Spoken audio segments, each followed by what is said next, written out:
सारे बच्चे अब प्रिपेयर हो जाए बेटा। यहाँ तक कंप्लीट कर लिया था डॉब्राइनर्स ट्रायड लिमिटेशन। इससे पहले जो मैंने कराया था आपको याद होगा, डॉब्राइनर के ट्रायड ये रहे। मैंने 3 ट्रायड्स आपको कराए थे और मैंने आपको बताया था कि जो डॉब्राइनर थे वो सबसे पहले आप कह सकते हो साइंटिस्ट थे या केमिस्ट थे जिन्होंने पीरियोडिक टेबल को या एलिमेंट्स को क्लासिफाई करने की कोशिश की। इन्होंने 3-3 एलिमेंट्स के अपने ग्रुप बनाए थे और उन्हीं ग्रुप के बेस पे इन्होंने आगे जो है अवेलेबल 33 एलिमेंट्स को ग्रुप किया। बट प्रॉब्लम ये है कि ये सारे के सारे 33 के 33 एलिमेंट्स को ग्रुप नहीं कर पाए थे, ट्रायड्स नहीं बना पाए थे। तो पहली लिमिटेशन तो इनकी यही है। तो इनके लिमिटेशंस के बारे में बात करेंगे। देखो पहला पॉइंट इन्होंने लिखा है only 3 triads found out of 33 known element eight that time. तो सबसे बड़ी खामी कि अगर वो ट्रायड्स 3-3 एलिमेंट्स के ग्रुप बना रहे थे तो जितने 33 के 33 एलिमेंट थे वो सबके सब उनको बना लेने चाहिए थे या बनने चाहिए थे, लेकिन उनसे ऐसा हो नहीं पाया। इसका मतलब है कुछ ना कुछ गलत था जो वो सारे के सारे ट्रायड्स नहीं फॉर्म कर पाए। और वही उनकी सबसे पहली लिमिटेशन, लिमिटेशन का मतलब समझते हो ना, खामी, कमी। तो only 3 triads found out of 33। ये पॉइंट ध्यान से रखिएगा। लिमिटेशन में एक ही पॉइंट आपको लिखना है कि what were the limitation. Limitation होती है कमियां, खामियां। ऑलराइट, कि जो ट्रायड्स बनाए थे डॉब्राइनर ने उनमें क्या कमियां थी। तो आप लिखोगे out of 33 element he was able to form only 3 triads, यानी कि 3 ही वो ट्रायड्स बना पाया था। पहला ट्रायड ये एल्कली का है जिसमें लिथियम, सोडियम और पोटेशियम का ग्रुप बनाया था। दूसरा एल्कलाइन अर्थ एलिमेंट्स का है जिसमें कैल्शियम, स्ट्रोंशियम और बेरियम का बनाया था। और तीसरा जो था वो हेलोजन एलिमेंट का था, क्लोरीन, ब्रोमीन और आयोडीन वाला। ठीक है, तो ये इसकी लिमिटेशन रहेगी और एग्जाम में ज्यादातर इसी तरीके के क्वेश्चन आते हैं। Limitation, direct straight forward question की एक्सपेक्टेशंस आप नहीं रख सकते। अब आगे आते हैं न्यूलैंड लॉ ऑफ ऑक्टेव। ये जो पहला, सबसे पहले अगर आपसे कोई पूछता है कि सबसे पहले एलिमेंट को क्लासिफाई किसने किया था, तो आपका जवाब होगा डॉब्राइनर ने किया था। कितने एलिमेंट थे? 33 थे। कितने ग्रुप्स उन्होंने बनाए थे? 3 ग्रुप्स बनाए थे, 3 ट्रायड्स जो बना पाए थे। अब उसके बाद अगर आगे बढ़ते हैं तो न्यूलैंड लॉ ऑफ ऑक्टेव की बात करते हैं। ये दूसरे केमिस्ट थे जिन्होंने जो है एलिमेंट्स को क्लासिफाई किया। इनके टाइम पे कितने एलिमेंट्स अवेलेबल थे? 56 एलिमेंट अवेलेबल थे। ये बात भी आपको पता होनी चाहिए। तो 1866 के अंदर जॉन न्यूलैंड ने जो है अरेंज द नॉन एलिमेंट, जो 56 एलिमेंट अवेलेबल थे उनको order of increasing atomic masses. ये बात भी ध्यान देना कि उन्होंने किस तरीके से, उनका क्राइटेरिया क्या रहा, किस बेसिस पे वो एलिमेंट्स को क्लासिफाई कर रहे थे या अरेंज कर रहे थे। तो आपका जवाब होगा increasing atomic masses. Atomic number का किसी को कोई ज्ञान नहीं था, ये बात तो बहुत बाद में आती है। ठीक है, जब हमारी मॉडर्न पीरियोडिक टेबल बनती है। उससे पहले की अगर हम बात करें तो सबके सब ऐसे थे जिन्होंने जो है एटॉमिक मास के बेस पे ही क्लासिफाई किया था एलिमेंट्स को। तो he found that every 8th element had property similar to that of the first element. अब ये बड़े ध्यान से बात को समझने की कोशिश करना। Newland law of octave, octave का मतलब होता है 8, ऑक्टेव मींस 8। तो उन्होंने जो है न्यूलैंड ने 56 एलिमेंट को 1866 के ईयर में order of increasing, atomic mass के बढ़ते हुए क्रम में उनको अरेंज करना शुरू किया। उन्होंने पाया कि हर 8वां एलिमेंट, पहले से 8वां एलिमेंट जो है उसकी प्रॉपर्टी सेम होती है। अब यहाँ पे नीचे ये टेबल देखो आप और ये जो आपका न्यूलैंड लॉ ऑफ ऑक्टेव है, ये ऑक्टेव का लॉ आपके स्वर में भी चलता है। जो सिंगिंग करते हैं, गाना गाते हैं, वो अच्छे से जानते हैं कि एक तरीका होता है गाना गाने और सीखने का जिसको बोलते हैं सारे गामा पादा निसा। सारे, ये देखो यहाँ पे सा रे गा मा पा दा नी, और फिर से वापस क्या आता है? सा। सारे गामा पादा नी के बाद फिर सा आता है। और इंग्लिश में इसको पढ़ते हैं डू रे मी फा सो ला ती, फिर से डू रे मी फा सो ला ती। तो ये हर 7वें के बाद 8वां जो सुर होता है वो सेम होता है। ऐसे ही इसी प्रॉपर्टी के बेस पे उन्होंने भी अपना जो है लॉ ऑफ ऑक्टेव दिया, जिसमें उन्होंने कहा कि हर 8वां एलिमेंट जो होगा उसकी प्रॉपर्टी पहले एलिमेंट की तरह ही होगी। अब यहां से शुरू करता हूं मैं, ध्यान से देखिए। यहाँ पे ये हाइड्रोजन है बेटा 1 पे, 2 पे आपका लिथियम है, 3 पे आपका बेरिलियम है, 4 पे आपका बोरोन है, 6 पे आपका जो है कार्बन है, 7 पे आपका नाइट्रोजन है, और उसके बाद 8 पे आपका जो है वो क्या है? ऑक्सीजन है। फिर उसके बाद जब वापस आते हैं हम, ठीक है, 1 2 3 4 5 6 7 8वें एलिमेंट पे आते हैं, तो फ्लोरीन की प्रॉपर्टी हाइड्रोजन के नीचे रख रहे हैं। मतलब हाइड्रोजन और फ्लोरीन हर 8वां एलिमेंट जो है, ठीक है, वो क्या होना चाहिए? वो प्रॉपर्टी उसकी सेम होनी चाहिए। इसी को लॉ ऑफ ऑक्टेव का नाम दिया गया। जैसे अगर मैं यहां से शुरू करूं गिनती, लिथियम पहला एलिमेंट हो गया, बी ई दूसरा हो गया, बी तीसरा हो गया, सी कार्बन चौथा हो गया, पांचवा आपका जो है वो नाइट्रोजन हो गया, और छठा आपके पास जो है वो ऑक्सीजन हो गया, सातवां आपका फ्लोरीन हो गया। तो अब देखो आठवां जो आ रहा है, जो लिथियम के एग्जैक्टली नीचे आ रहा है सोडियम, उसकी प्रॉपर्टी लिथियम की तरह होनी चाहिए। तो आप कहीं से भी नंबर 1 शुरू कर सकते हो, उसके बाद आठवां आपको ऐसे, जैसे सपोज करो मैं यहां से शुरू करता हूं, यहाँ बोरोन से बी, इस वाले पे देखिए ये वाला, ठीक है। तो बी अगर मैं पहला मान के चलता हूं तो सी दूसरा है, एन तीसरा है, ओ चौथा है, एफ पांचवा है, सोडियम छठा है, ठीक है, मैग्नीशियम सातवां है, और आठवां जो आ रहा है बी के नीचे एल्युमिनियम। वो बेरिलियम और एल्युमिनियम की जो प्रॉपर्टी है वो लगभग क्या होनी चाहिए, सेम होनी चाहिए। इस प्रॉपर्टी को, इसी लॉ को लॉ ऑफ ऑक्टेव कहा जाता है। मतलब हर 8th एलिमेंट जो होगा उसकी प्रॉपर्टी पहले का रिपीटेशन होगा। ऑल्दो इसने भी बहुत सारी कमियां छोड़ी, जैसे तुम इसी टेबल में देखो, यहां पे देखिए पहले ही पार्ट में नीचे जहां पे हाइड्रोजन है, फ्लोरीन है, क्लोरीन है, उसके नीचे कोबाल्ट CO और Ni निकल, दो एलिमेंट एक साथ रख दिए। अब हमें पता है कि दो एलिमेंट एक साथ कभी नहीं आ सकते क्योंकि दोनों का एटॉमिक नंबर डिफरेंट है, लेकिन इन्होंने एटॉमिक मास के बेस पे किया था, तो उन्होंने लगा कि ऐसा हो सकता है। अगर आप यहाँ पे देखिए, ठीक है, एल्युमिनियम वाले ग्रुप में देखिए या नीचे, तो इसमें आप नीचे देखोगे तो Ce सेरिलियम और Le लैंथेनियम, ये दो एलिमेंट इन्होंने एक साथ रख लिए। इसका भी कंडीशन यही है कि ये भी ये बताता है कि दो एलिमेंट को एक साथ रखने का कोई लॉजिक नहीं होता, क्योंकि एटॉमिक मास के बेस पे मे भी ये पॉसिबल हो, लेकिन एटॉमिक नंबर के बेस पे ये सारी चीजें बिल्कुल टोटल क्या होती है, रोंग होती है। They are not possible to be, कि उनको हम इस तरीके से शो कर सकें। अब यही सारी चीजें लॉ ऑफ ऑक्टेव के बेस पे थी। उन्होंने, अब ध्यान से समझना इस बात को, तीन बातें याद रखनी है लॉ ऑफ ऑक्टेव में। 1866 में दिया, किसने दिया, जॉन न्यूलैंड ने दिया था। किस बेसिस पे किया था, अरेंजमेंट का तरीका क्या था, इंक्रीजिंग एटॉमिक मासेस था, ठीक है। और ऑक्टेव नाम क्यों दिया गया था, क्योंकि according to him every 8th element जो होगा, फर्स्ट एलिमेंट का क्या होगा, रिपीटेशन होगा प्रॉपर्टीज में। तो ये कुछ बातें आपको लॉ ऑफ ऑक्टेव में याद रखनी है, इसके बेस पे कहीं ना कहीं से एग्जाम में क्वेश्चन दिए जा सकते हैं, ध्यान देना इन बातों पे, ठीक है।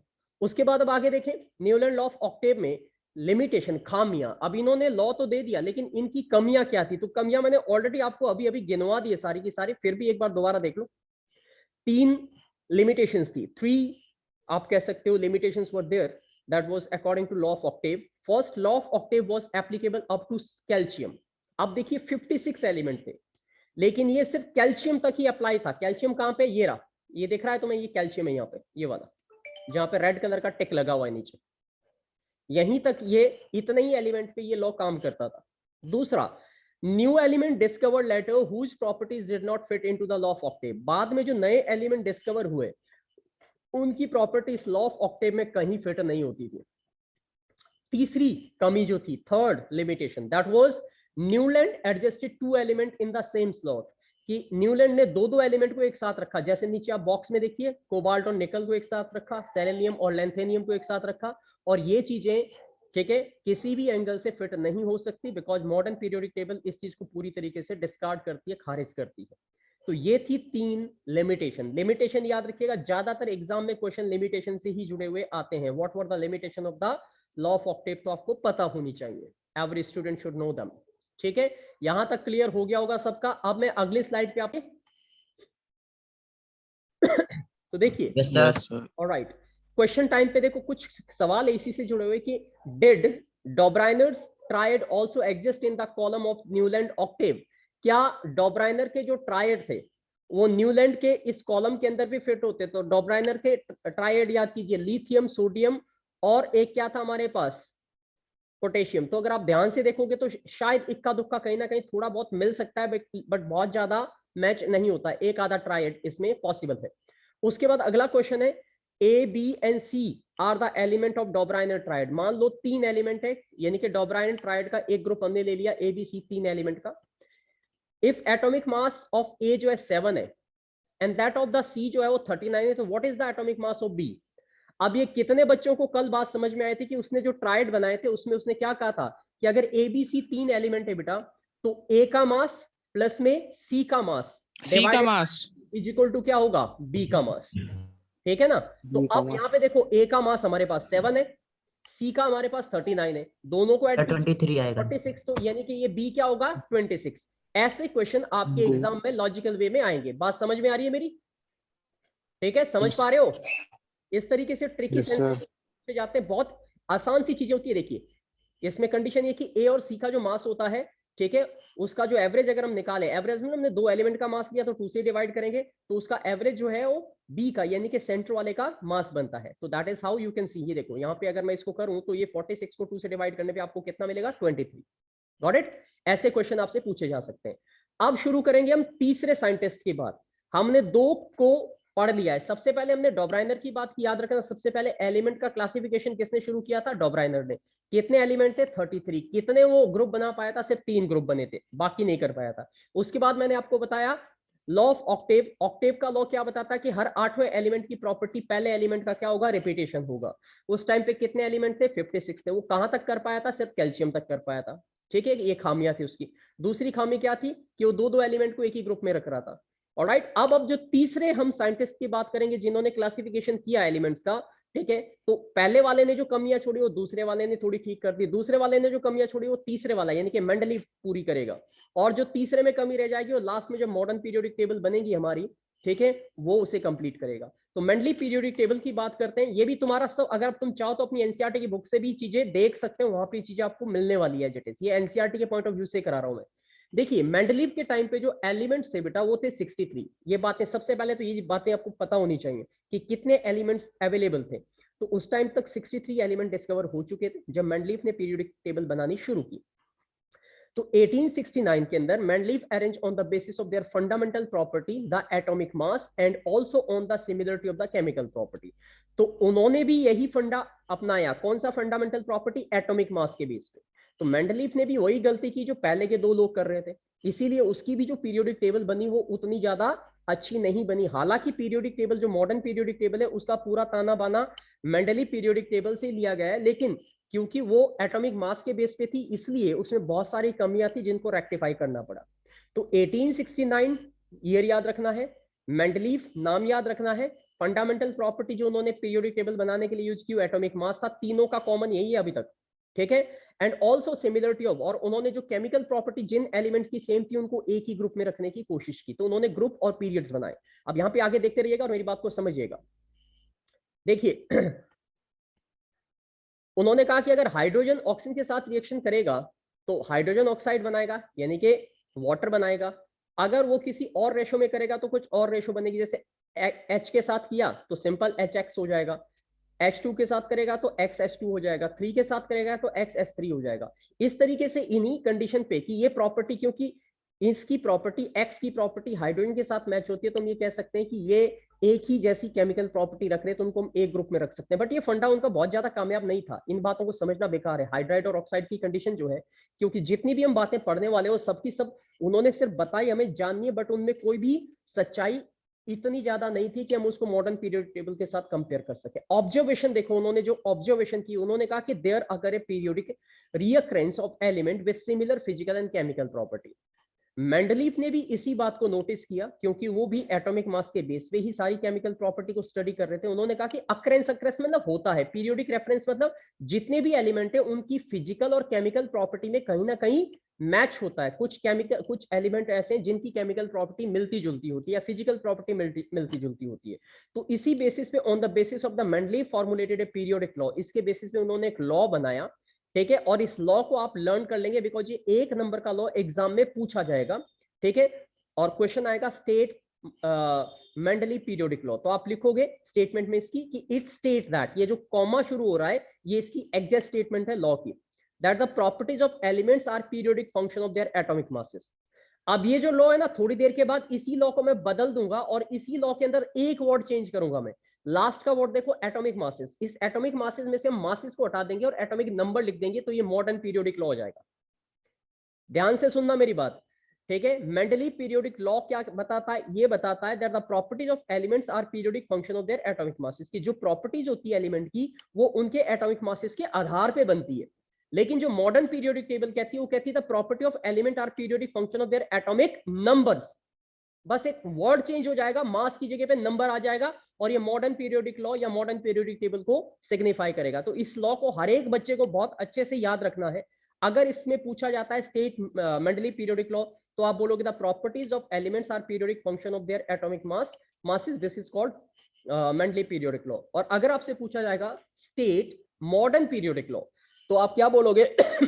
The properties of elements are periodic function of their atomic numbers. बस एक छोटा वर्ड चेंज करने से आपका लॉ बदल जाएगा, और ये दोनों ही पॉइंट बहुत इंपॉर्टेंट हो जाते हैं आपके लिए। ध्यान से समझिएगा मेरी बात। ये देखो बेटा, ये जो तुम्हारे सामने, अब तुम चाहो तो अपनी एनसीईआरटी की बुक में भी देख सकते हो। This is the Mendeley periodic table. इस तरीके से बनाई थी उन्होंने। ये देखिए, ये ग्रुप बनाए थे, यहाँ पे ऊपर देखिए ग्रीन वाले पोर्शन में ग्रुप। ये ग्रुप 1 है, ये 2 है, ये 3 है, ये 4 5 6 7 8 ग्रुप थे इसमें। और इसमें ये जो आपको हॉरिजॉन्टल लाइन ऐसे दिख रही है, इनको उन्होंने नाम दिया था पीरियड्स। इनको क्या नाम दिया गया था? पीरियड्स। तो ये पीरियड्स है, first period, second period, third period, fourth, fifth, sixth, 6 period बनाए थे उन्होंने। ये बात बड़ी ध्यान से आपको सभी बच्चों को ध्यान से सुनना है, समझना है। समझ गए?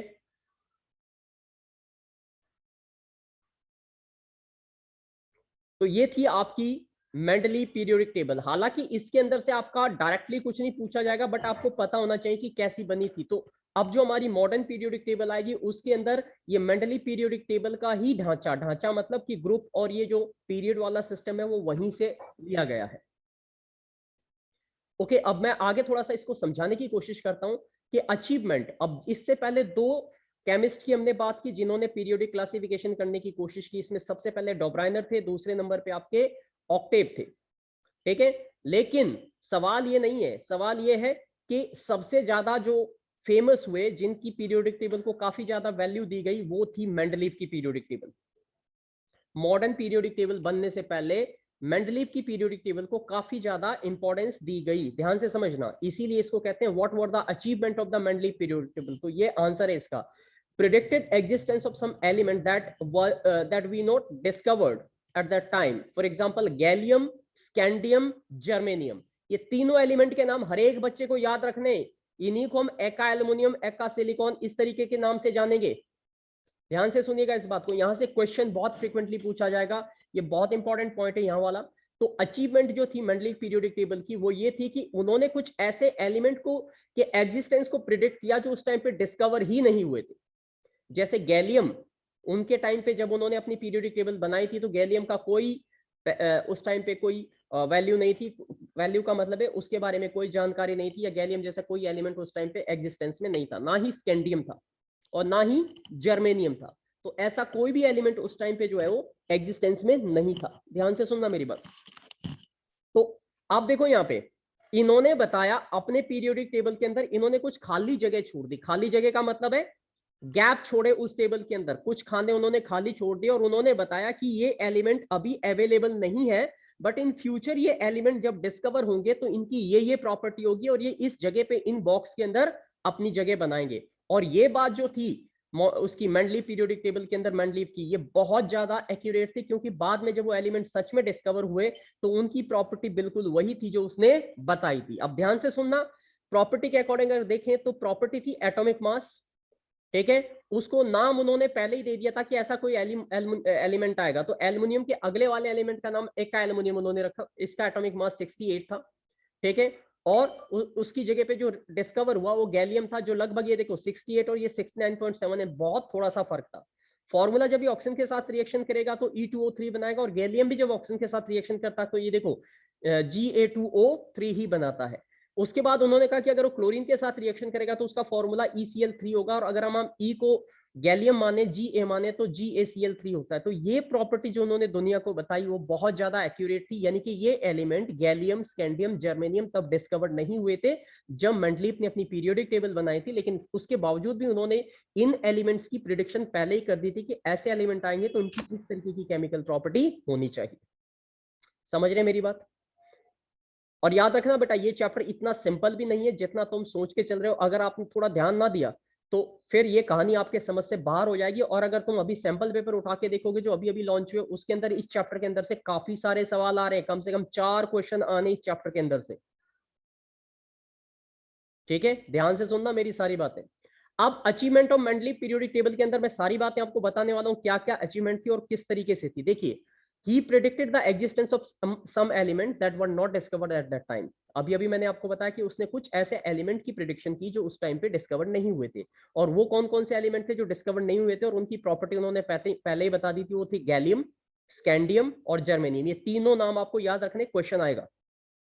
सेकंड है could predict properties of several element on the basis of their position. उन्होंने बहुत सारे एलिमेंट की पोजीशन के बेस पे प्रॉपर्टी बताई। अब ध्यान से देखो यहाँ पे, अगर तुम इस टेबल को देखोगे और सबसे नीचे देखोगे तो कुछ कॉलम यहाँ पे खाली दिख रहे, तुम्हें यहाँ देखिए, इस वाले जगह पे लास्ट में देखिए नीचे, यहाँ पे ये खाली पड़ा हुआ है, यहाँ पे कुछ खाली पड़ी है चीजें ऐसे। तो इन एलिमेंट को उसने क्योंकि उसके अकॉर्डिंग जो उसने टेबल बनाई थी वो एलिमेंट थे ही नहीं जो इन जगहों पे आ सकते हैं, तो इसकी प्रिडिक्शन उन्होंने की थी, और जो प्रिडिक्शन उन्होंने की थी वो प्रिडिक्शन काफी ज्यादा एक्यूरेट थी, इसीलिए उनके इस मेंडली पीरियोडिक टेबल को काफी ज्यादा पहचान भी मिली। ध्यान देना इन बातों, ठीक है। नोबल, अब देखो यहाँ पे, he could accommodate noble gases that were discovered at that time. उनके टाइम पे नोबल गैसेस कौन कौन सी होती है? Helium, neon, argon, krypton, xenon. जो लास्ट कॉलम होता है ये वाला, हालांकि यहाँ पे तो 8वां है लेकिन हमारे मॉडर्न पीरियोडिक टेबल में 18वां है।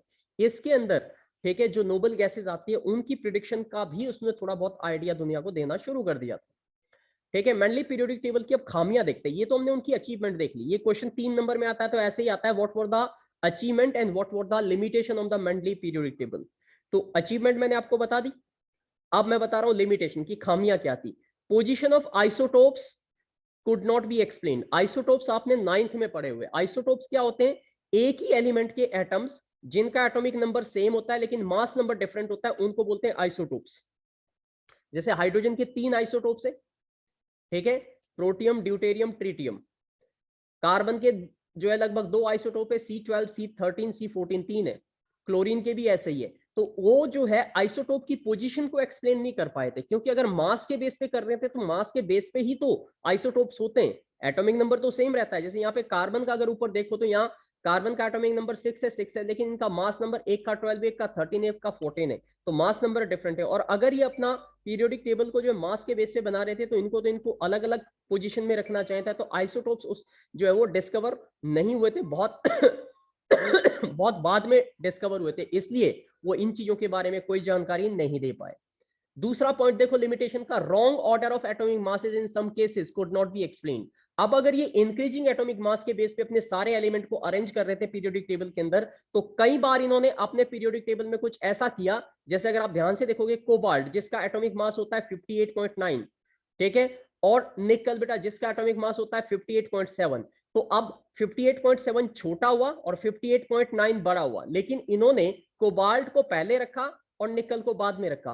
अगर ये इंक्रीजिंग ऑर्डर ऑफ मास के बेस पे रख रहा था तो पहले इसको निकल को रखना चाहिए था और फिर किसको रखना चाहिए था? कोबाल्ट को। उन्होंने ऐसा भी नहीं किया और इसका भी उनके पास कोई जवाब नहीं था, तो ये भी एक लिमिटेशन होगी, कमी हो गई। तीसरा पॉइंट देखो, hydrogen was not assigned correct position. Hydrogen को सही पोजीशन उस टाइम पे नहीं दी गई थी। तो hydrogen has properties of both alkali metal and halogen, इसलिए हाइड्रोजन के अंदर दोनों की प्रॉपर्टी थी, एल्कली की भी थी और हैलोजन की भी थी। और ये भी इस बात को, ये अब हाइड्रोजन की समस्या तो आज भी मॉडर्न पीरियोडिक टेबल में भी बनी हुई है कि ये नहीं समझ में आता कि उसको हम एटॉमिक नंबर 1 में क्यों रखा हुआ है, क्योंकि वो ना तो मेटल है और ना ही वो, ठीक है, इस तरीके की कोई प्रॉपर्टी रखते हैं, बस उसका एटॉमिक नंबर 1 है इसलिए उसको ऐसे अरेंज किया गया है। तो इन बातों का आपको ध्यान देना है। तो ये 3 लिमिटेशन मैंने बताई, कम से कम आपको 2 लिमिटेशन का पता होना चाहिए, क्लियर रहनी चाहिए आपके दिमाग में, ठीक है। अब अगली लिमिटेशन क्या थी? He could not answer the question is it possible to have element with atomic mass 3 placed in between hydrogen and helium. यानी कि एक सवाल उनसे पूछा गया था कि क्या यह संभव है कि कोई एलिमेंट हो जिसका एटॉमिक मास 3 हो, तो क्या आप उसको हीलियम और हाइड्रोजन के बीच में रखोगे? क्योंकि हाइड्रोजन का जो एटॉमिक मास है वो 1 है और हीलियम का कितना है? 4 है। तो अगर कोई एटॉमिक मास 3 वाला आएगा तो क्या उसके बीच में रखा जाएगा? वो इस बात को जस्टिफाई नहीं कर पाए थे, बता नहीं पाए थे। तो ऐसी बहुत सारे क्वेश्चन थे जिनके जवाब उनके पास नहीं थे, एंड दैट्स व्हाई हम कह सकते हैं कि ये उनकी क्या थी? कमियां थी। अब इससे जुड़े हुए कुछ क्वेश्चन जो एनसीईआरटी के अकॉर्डिंग आपके, use Mendeleev periodic table to predict the formula for the oxides of the following element.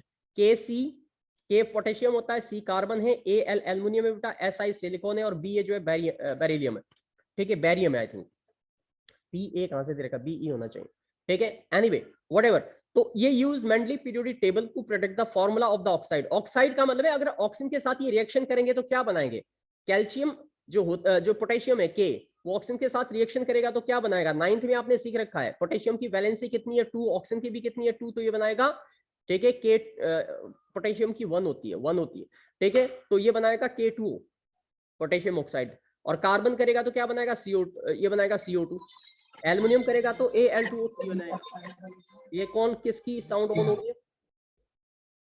तो इस तरीके से ये प्रिडिक्शन करनी है। ये आपके कुछ क्वेश्चन जो एग्जाम में बनेंगे वो इस तरीके से बनेंगे कि ऑक्सीजन के साथ रिएक्शन करेगा तो क्या बनेगा। तो ये सबको आपको ये देखो इस तरीके से इसके फॉर्मूले बनने, K2O CO2 SiO2 BaO, ठीक है, Al2O3। यानी कि ये क्रिस क्रॉस वाला है। नाइन्थ के अकॉर्डिंग ये सारी चीजें जो एटम्स एंड मॉलिक्यूल का चैप्टर था उसमें वैलेंसी अगर आपको पता है तो आपको किसी का भी फॉर्मूला बनाने में तकलीफ नहीं होनी चाहिए। समझ में आ गई बात? ठीक है, समस्या का शिकार होने वाले बेटा बहुत जल्दी, ध्यान रखना इस बात का। अब मुझे ये बताना, अभी मैं 1 मिनट रुको, मैं पहले फोटो खींच लूँ। ये जिनके कैमरे बंद है ना, याद रखना ये एब्सेंट काउंट करूंगा मैं। पार्थ वर्मा, यश, हर्ष, आयुष, ठीक है। ये बहुत सारे समझदार ऐसे हैं जो अपने कैमरे ऑन नहीं कर सकते, पता नहीं क्या कर रहे होंगे पीछे बैकग्राउंड में बेचारे। कोई नहीं, सर कैमरा खराब है। हाँ कैमरा खराब है बेटा, बहुत कुछ खराब है जिंदगी में आजकल, कैमरा ही क्यों।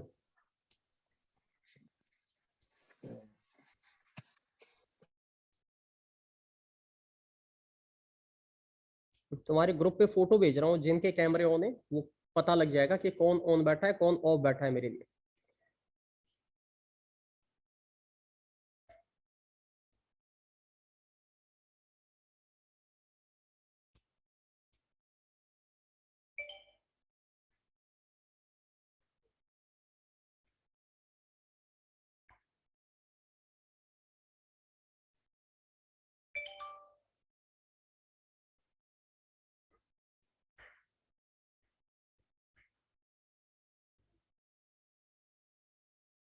हम्म